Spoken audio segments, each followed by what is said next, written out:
So how can you tell when your resonance is off? Well, there's actually quite a few ways. Your emotions and behaviors are diagnostic tools for your alignment. All behavior and all emotions serve a major functions for your alignment.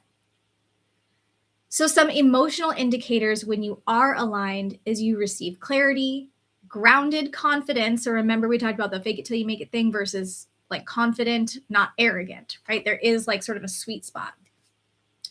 And there's sort of a peaceful certainty. I think about it and explain it like if I go to a pond and I'm sitting there and I'm just watching the pond, it's perfectly still. Nothing is interfering with that frequency or that resonance until I drop something in the water and then ripples go out, right?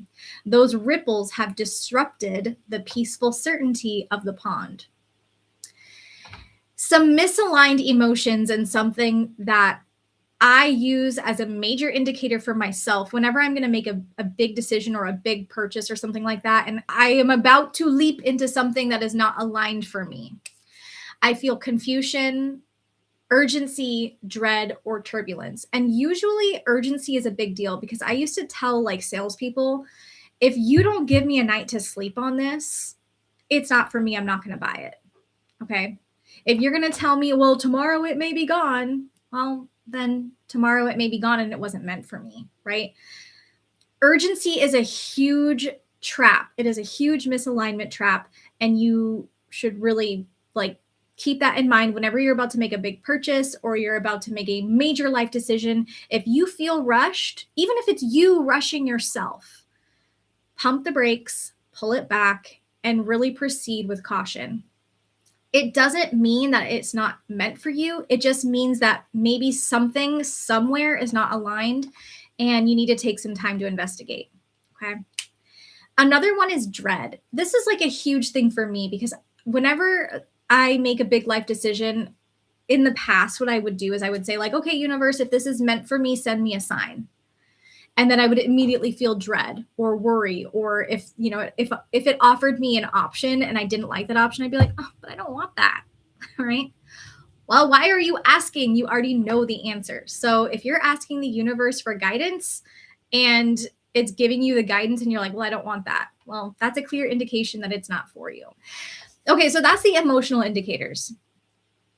Some of the behavior indicators. So aligned behaviors look like intuitive movement, trusting yourself. If you're somebody like me who's like, can you show me a sign? And then I get the sign and I'm like, okay, well, I know I don't want that. Trust that. Okay.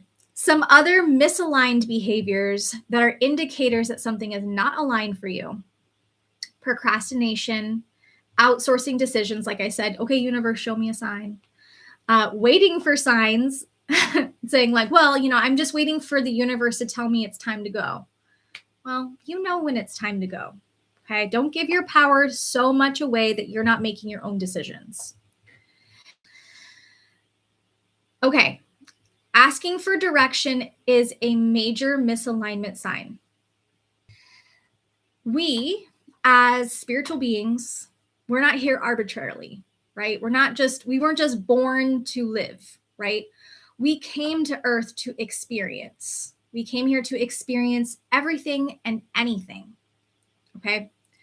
So if we are asking for opportunities for growth, if you're asking for opportunities for patience, if you're asking for opportunities to love, any opportunity, whether good, bad, or in between, positive, negative, or limited, all of those opportunities are going to come to you. They're all funneling because your resonance is manifesting for those opportunities, for expansion, for patience, for love, for weight loss, for anxiety reduction, whatever it is that you're manifesting for, it's this big, wide open expanse.